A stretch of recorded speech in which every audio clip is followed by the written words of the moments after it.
네, 오늘 본문 말씀은 나훔서입니다. 나훔서 1장 1절에서 8절입니다.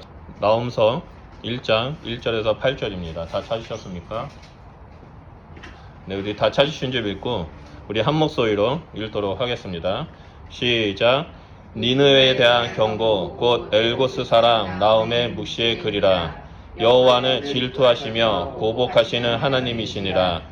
여호와는 보복하시며 진노하시되 자기를 거스르는 자에게 여호와는 보복하시며 자기를 대적하는 자에게 진노를 품으시며 여호와는 노하기를 더디하시며 권능이 크시며 벌 받을 자를 결코 내버려 두지 아니하시느니라.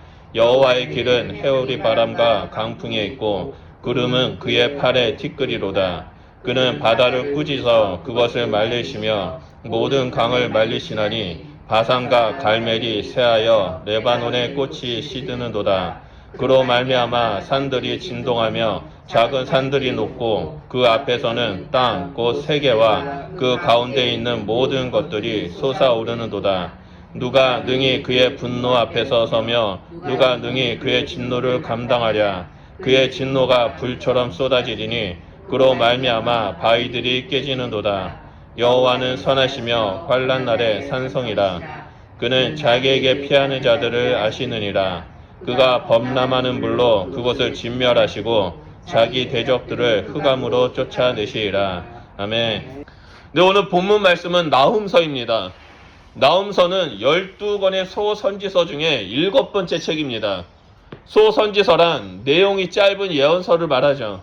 구약 성경에는 16명의 문서를 기록한 선지자가 있습니다. 이 중에는 이사야, 예레미야, 에스겔, 다니엘서 같은 대선지서가 있고요. 그리고 나머지 예언서들은 소선지서라고 말합니다. 예수님을 믿고 나서 지금까지 신앙 생활을 하면서 교회에서 나훔서를 본문으로 해서 설교를 들어보신 경우가 별로 없었을 것입니다. 몇십 년을 교회를 다닌다 할지라도 곰곰이 지나온 시간들을 생각해보면 나훔서 설교를 들어보는 경우가 손에 꼽을 정도입니다. 저 역시 마찬가지입니다. 어렸을 때부터 신앙생활을 했고 교회에서 나훔서를 설교를 들어본 적이 있나라고 생각이 들 정도입니다. 그리고 목회자가 되어서도 설교를 준비하면서 이 나훔서를 본문으로 설교를 했던 적이 손에 꼽을 정도로 적습니다. 원래는 이번 주에 그 부활주일 전에 했었던 에베소서를 이어서 하려고 했는데 말씀을 준비하면서 묵상하던 가운데 기도하던 가운데 하나님께서 제 안에 나훔서를 전해야 된다라는 그 부담감을 주셨습니다. 그래서 이 나훔서를 펼쳐놓고 계속 묵상하면서 읽으면서 공부하고 있던 가운데 어렸을 때 나훔서에 대한 설교를 들어본 기억이 별로 없다라는 생각이 들었습니다. 그리고 저 역시 나훔서를 본문으로 설교했던 적이 별로 없다라는 것을 알게 되었습니다. 그래서 좀 의아했습니다. 왜 내가 나훔서를 설교를 안 했지라는 생각이 많이 들었고요. 내가 말씀을 편식하고 있나? 그런 생각마저 들었습니다. 그렇게 곰곰이 생각해서 이 나훔서에 대해서 생각하면서 묵상하고 있었을 때 몇 가지 떠오른 것이 있었습니다. 그 중에 하나가 나훔서의 존재감입니다.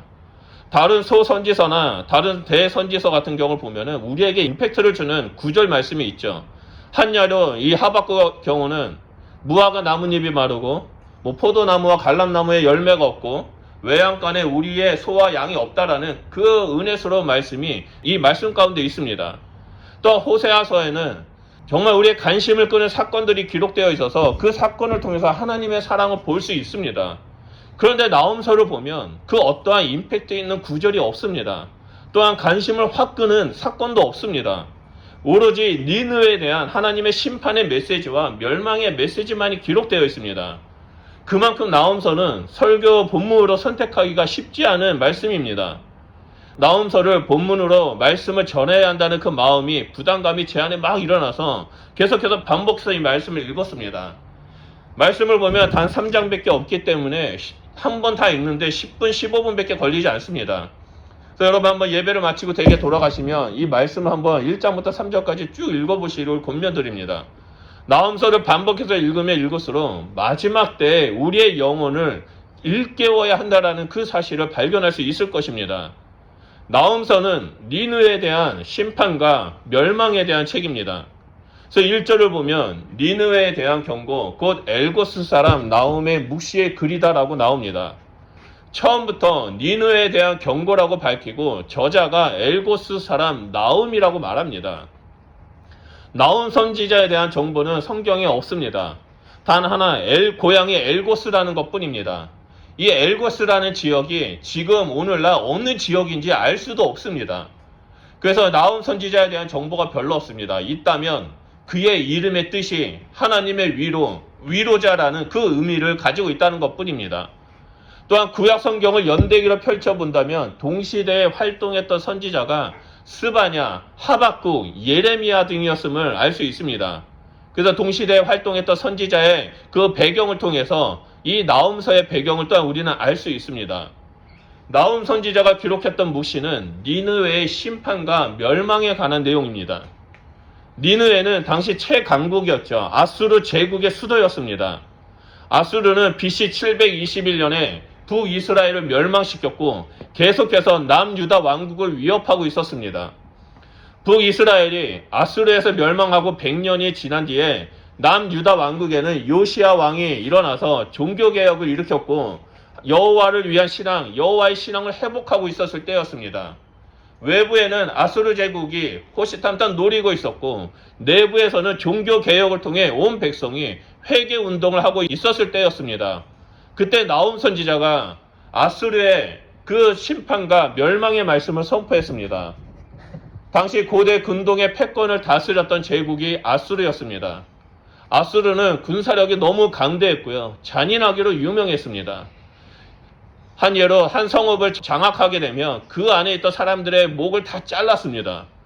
그리고 일부 사람 몇 명만 살려줘서 각 다른 성읍으로 보내서 자신들이 어떻게 사람들을 잔인하게 죽였는지 전하도록 했습니다.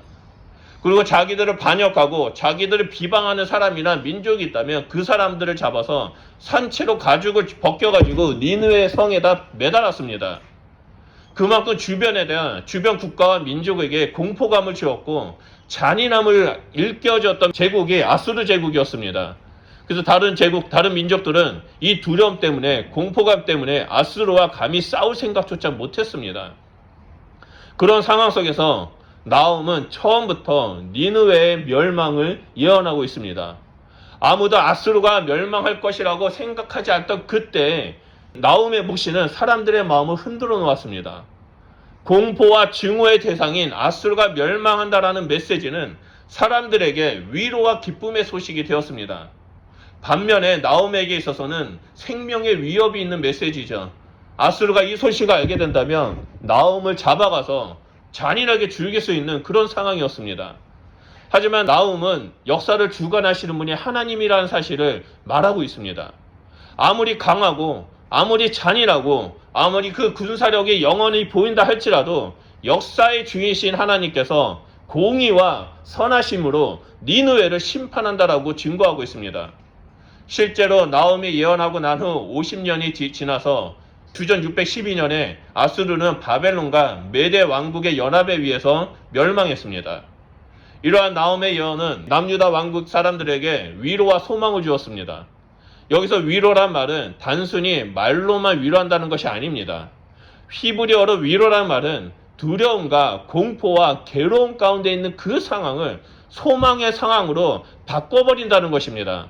그래서 오늘 이 시간에는 우리에게 위로와 소망의 말씀을 주시는 것을 살펴보면서 마지막 때 우리 주님이 다시 오시는 그날을 기다리며 깨어있는 그리스도인이 되기를 소원합니다.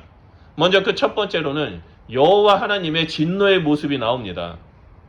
2절과 3절 말씀입니다. 우리 2절과 3절 말씀 다 같이 읽도록 하겠습니다. 시작. 여호와는 질투하시며 보복하시는 하나님이시니라.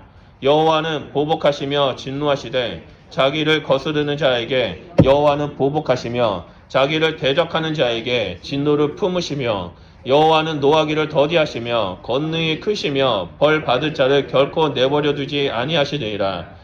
여호와의 길은 해오리 바람과 강풍에 있고 구름은 그의 발에 티끌이로다. 아멘. 우리는 하나님의 모습을 생각할 때 사랑과 공의로움과 선하심과 긍휼하심, 인자하심만 생각합니다.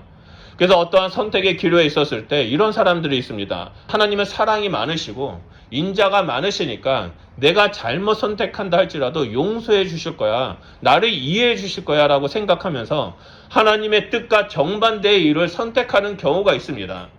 하지만 이러한 것들은 하나님의 그 성품, 하나님의 속성을 이용하는 것입니다. 만약 우리가 하나님이 질투하시는 분이시고 보복하시는 분이라는 것을 안다면, 기억한다면 결코 하나님의 뜻에 어긋난 선택을 할 수 없게 될 것입니다. 물론 하나님은 사랑이 많으신 분이십니다. 그렇기 때문에 하나님은 질투하시는 분입니다. 하나님은 공의로우신 분이십니다. 그렇기 때문에 하나님은 죄를 용납하지 아니하시고 죄에 대해서 진노하시면서 보복하시는 분이십니다. 나음은 이러한 하나님의 성품을 보복하시는 분이라고 증언합니다.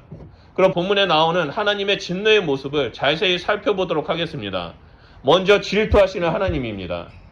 질투하시는 하나님은 이 백성 간의 언약의 관계를 기초로 하고 있습니다. 하나님은 출애굽한 이스라엘과 시내산에서 나는 너희의 하나님이 되고 너희는 나의 백성이 되었다라고 언약을 맺으셨습니다. 이 언약은 하나님과 백성 간의 사랑의 언약이자 믿음의 언약이었습니다. 시내산 언약을 통해 삼위일체 하나님과 사랑의 공동체를 맺었기 때문에 그 누구도 그 사이에 들어와서는 절대 안 됩니다. 만약 누군가가 하나님을 향한 마음을 훔쳐간다면 하나님의 사랑의 공동체가 깨지기 때문에 질투라는 감정을 불러일으키기 때문입니다. 인간의 질투는 시기심을 나타내고 상대방을 짓밟고 죽이는 데 나타나지만 하나님의 질투는 우리를 구원하시고 영원히 살리시기 위한 하나님의 마음, 하나님의 열심을 말합니다. 그렇기 때문에 하나님의 질투는 우리를 사랑으로 보호하시고 선하심으로 인도하시는 하나님 아버지의 마음을 알려주고 있습니다. 우리는 예수 그리스도를 믿음으로 하나님과 새 언약을 맺었습니다. 우리는 예수님의 거룩한 신부가 되었고 하나님의 백성이 되었습니다. 이제 우리는 하나님의 백성으로 하나님만 바라보며 나아가는 자가 되어야만 합니다. 우리 안희서 지사님 옆에 있는 레인이가 지사님하고 권사님 눈만 바라보면서 졸졸 쫓아다니는 것처럼 우리는 새 언약의 백성으로서 하나님께 눈을 맞추면서 하나님만을 졸졸 따르는 자가 되어야만 합니다. 그럴 때 하나님은 늘 우리를 보호하시고 필요를 채우시며 함께 하실 것입니다. 두 번째로 나오는 하나님의 모습은 보복하시는 분이십니다. 보복하시는 하나님의 모습은 매우 중요합니다. 2절 말씀만 봐도 하나님께서 보복하신다라는 그 말을 3번이나 반복해서 나올 정도로 강조하고 있습니다. 인간의 생각으로 보복은 질투의 감정과 더불어 부정적으로 다가옵니다. 인간의 보복은 내가 당한 만큼 몇 배로 갚아주는 것이지만 하나님의 보복은 죄를 미워하는 하나님의 거룩함, 하나님의 공의로움, 죄를 심판하시는 하나님의 그 선하심을 말해주고 있습니다. 하나님은 죄로 인해 뒤틀어진 이 세상을 보복하시는 분이십니다. 그래서 이 세상을 심판을 해서 이 세상을 다시 한번 선하심으로 회복시켜 주시는 것이 바로 하나님의 보복입니다. 세 번째로 하나님은 진노하시는 분이십니다. 하나님의 진노와 보복과 질투는 서로 연결되어 있습니다. 이 땅에서 하나님을 버리고 죄를 행하며 대적하는 자들에게 하나님은 진노하십니다. 당시 아수르는 하나님을 대적하고 조롱했습니다. 1장 11절을 보면 여호와께 악을 꾀하는 한 사람이 너희 중에 나와서 사악한 것을 권하도다라고 나옵니다. 이 말씀은 열왕기하 18장에 나오는 남유다 히스기야 왕과 아수르 제국의 사네립 왕과의 전쟁을 말합니다. 아수르의 사네립 왕과 군대장과 립사게가 남유다 왕국을 침공해서 유다의 성읍을 다 점령합니다. 거기에 있는 사람들을 다 잔인하게 죽입니다. 그리고 예루살렘을 포위해서 이 히스기야 말을 듣지 말아라, 여호와 하나님을 믿지 말아라, 의지하지 말아라, 그는 신이 아니다라고 조롱하면서 사악한 것을 거렸습니다. 그때 하나님은 히스기야 왕의 기도를 들으시고 한밤중에 천사를 보내서 아수르 제국의 군대를 치셨습니다. 아수르는 18만 5천 명의 군대가 다 죽고 사네림 홀로 니느웨로 돌아갔습니다. 하지만 그의 아들들이 사네림을 죽이는 내란이 일어났고 이어서 얼마 안 있어서 바벨론과 그 메데 바사 왕국의 연합으로 인해서 멸망하게 되었습니다. 하나님은 결코 악을 그대로 두시는 분이 아니십니다. 하나님을 버리고 악을 사랑하며 대적하는 자들에게 진노하시고 심판하신 분이심을 오늘 말씀을 통해서 볼 수 있습니다. 그리고 네 번째로 하나님의 모습은 3절에 노하기를 더디하시는 분이십니다. 하나님은 이미 100여 년 전 니느웨에게 한 번의 기회를 주셨습니다. 니느웨가 우상 숭배를 하면서 잔인하게 사람들을 죽이며 하나님을 대적할 때 하나님은 선지자 요나를 보내서 회개할 기회를 주었습니다. 그때 니느웨 성읍에 있던 모든 사람들이 회개했습니다. 하나님은 그들의 회개의 기도 소리를 듣고 용서해 주셨습니다. 하지만 그들은 은혜를 입었음에도 불구하고 얼마 안 있어서 다시 악을 행하고 하나님을 대적했습니다. 그렇게 100여 년이 지나고 난 후 나훔 선지자를 통해 다시 한번 니느웨에게 회개할 기회를 주고 계십니다. 하지만 그들은 하나님 앞에 되돌아오지 않았습니다. 오히려 더 맹렬하게 하나님을 대적하였고 하나님의 백성들을 위협했습니다. 결국 하나님은 나훔 선지자 이후 대략 50년이 지난 주전 612년에 아수르 제국을 심판했습니다. 우리는 본문에 나오는 아수르의 예를 보면서 깨어있는 그리스도인이 되어야 한다는 것을 볼 수 있습니다. 제가 선교단체에서 사람들을 훈련시켰을 때 꼭 듣는 질문이 있습니다. 그 중에 하나는 악인들은 잘 먹고 잘 사는데 왜 하나님은 아무런 심판도 하지 않느냐는 질문입니다. 이처럼 어떤 분들은 하나님께서는 악인들을 심판하지 않는다라고 생각하는 사람들이 있습니다. 하지만 우리가 기억해야 할 것이 있습니다. 지금 하나님은 노하기를 더디하시고 참고 계시는 겁니다. 하지만 그들이 때가 되었을 때 하나님은 이 땅에 오셔서 진노와 보복과 질투로 세상을 심판한다는 사실입니다. 그렇기 때문에 우리는 마지막 때를 살아가는 성도로서 깨어있어서 역사의 주관자이자 세상을 심판하시는 하나님을 기억하며 늘 깨어있는 정결한 삶을 살아야만 합니다. 그럴 때 우리는 구원받은 성도로 들림을 받아 하나님과 영원한 삶을 살게 될 것이라고 믿습니다. 두 번째 본문은 선하신 여호와 하나님의 모습이 나옵니다. 7절 말씀입니다. 여호와는 선하시며 환난 날에 산성이시니라. 그는 자기에게 피하는 자들을 아시느니라 라고 말씀하고 있습니다. 방금 살펴봤던 노하기를 더디하시는 하나님의 모습도 선하신 하나님의 모습이기도 합니다. 그리고 7절에서부터는 선하신 하나님의 모습이 성도들에게 환난 날의 산성이고 하나님께 피하는 자들을 아신다라고 말씀하고 있습니다. 방금 전에 말씀드렸던 것처럼 아수르의 사네리 왕이 예루살렘을 포위하고 이스라엘 여호와 하나님을 조롱했습니다.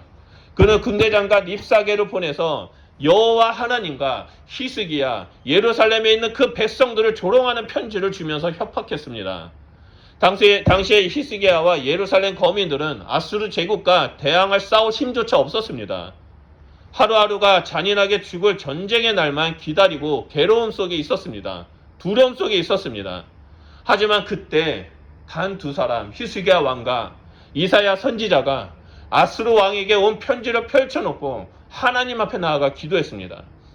식음을 전폐하고 하나님의 도우심을 구하며 기도할 때 하나님께서는 너희를 구하실 것이라는 그 응답을 받았습니다.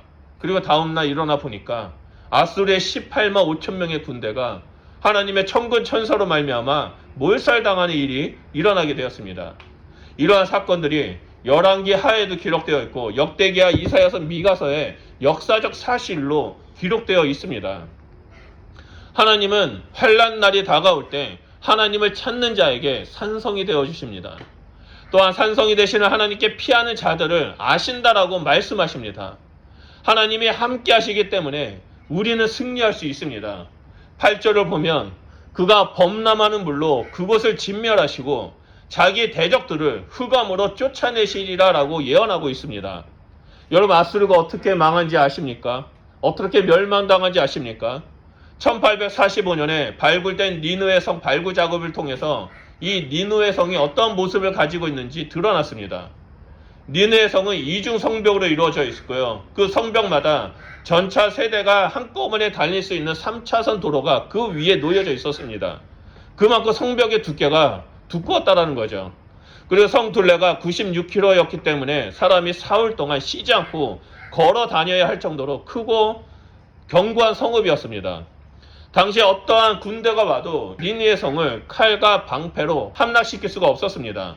그런데 주전 612년에 바벨론과 메대 왕국의 연합군이 티그리스 강물의 흐름을 바꿔버립니다. 그래서 그 강물의 수로를 파가지고 그 강물의 흐름을 니느웨 성 안으로 들어가도록 만들어버립니다. 그 결과 니느웨 성 안이 그 강물이 범람함으로 말미암아 쑥대밭이 되었습니다. 사람들이 죽게 되고 군인들도 좌절하게 됩니다. 그리고 그 틈을 틈타서 이 바벨론과 메대 왕국이 들어가 그 땅을 무혈로 점령하게 되었습니다. 8절의 예언의 말씀이 그대로 역사 가운데 이루어졌습니다. 이 세상이 아무리 악한다 할지라도 선하신 하나님의 말씀이 이루어진다는 사실이 역사를 통해 증명되었습니다. 그리고 또 이 순간에도 증명되고 있습니다. 하나님을 믿고 의지하는 자들에게는 하나님께서 산성이 되어 주셔서 보호해 주십니다. 우리를 아시는 주님께서 우리의 기도를 들으시면서 일하십니다. 그렇기 때문에 우리는 날마다 기도하며 하나님의 도우심을 구해야만 합니다. 우리가 기도할 때 성령 하나님은 우리 가운데 충만하게 임하셔서 환난 날에 우리의 산성이 되어 주시고 우리의 필요를 아시고 일하여 주신다는 겁니다. 이 세상에 우리를 보호해 주는 피난처는 없습니다. 오직 여호와 하나님의 날개 아래 머물 때 그곳이 산성이 되고 피난처가 됩니다. 그렇기 때문에 우리는 날마다 기도를 통해 하나님께서 성령의 날개로 우리를 충만하게 덮어주시기를 기도해야만 합니다. 기도하며 하나님의 말씀을 듣고 순종하는 자가 되어야만 합니다. 그럴 때 하나님은 나의 편이 되어서 우리를 구원하시기 위해 일해 주신다는 그 사실을 믿으시길 바랍니다. 여러분, 말씀을 정리하겠습니다. 나훔서는 당시의 악의 상징이었던 니느웨, 즉 아수르 제국의 심판과 멸망을 예언한 책입니다. 나훔이 여호와 묵시를 기록한 이후 대략 50년 뒤에 니느웨는 말씀 그대로 심판을 받아 멸망했습니다. 그런데 여기서 우리가 한 가지 생각해야 될 부분이 있습니다. 나훔이 여호와의 묵시를 기록하기 전에 100여 년 전에 니느웨는 영적 대각성과 부흥이 일어났다는 겁니다. 요나의 심판의 메시지를 들었던 그들은 하나님 앞에 나아가 회개운동을 일으켰습니다. 요나서 3장 5절 8절을 보면 그때 왕과 온 백성이 굵은 베옷을 입고 금식하며 회개했다라고 말합니다. 심지어 짐승과 소와 양떼마저 굵은 베옷을 입고 회개하고 금식했다라고 요나서에 증거하고 있습니다. 자신들이 행했던 죄악과 우상 숭배를 버리고 하나님 앞에 나아가 애타는 마음으로 그 가난한 마음으로 금식하며 부르짖는 결과 니느웨는 하나님의 은혜와 긍휼을 입었습니다. 영적 대부흥이 일어났습니다. 회개의 각성이 일어났습니다. 하나님의 놀라운 부흥의 역사가 니느웨에 일어났던 것입니다. 그런데 딱 거기까지였습니다. 시간이 흘러서 다음 세대를 거치면서 니느웨는 다시 한번 인류의 역사상 가장 악한 세대, 하나님을 대적하는 자가 되었습니다.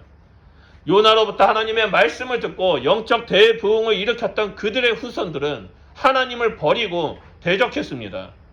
하나님은 그들에 대해 노하기를 더디하시다가 진노와 보복과 질투하심으로 심판하셨습니다. 여러분, 우리 민족도 마찬가지입니다. 120년 전에 우리는 전 세계 교회사에서 유례없는 평양 대부흥을 경험했습니다.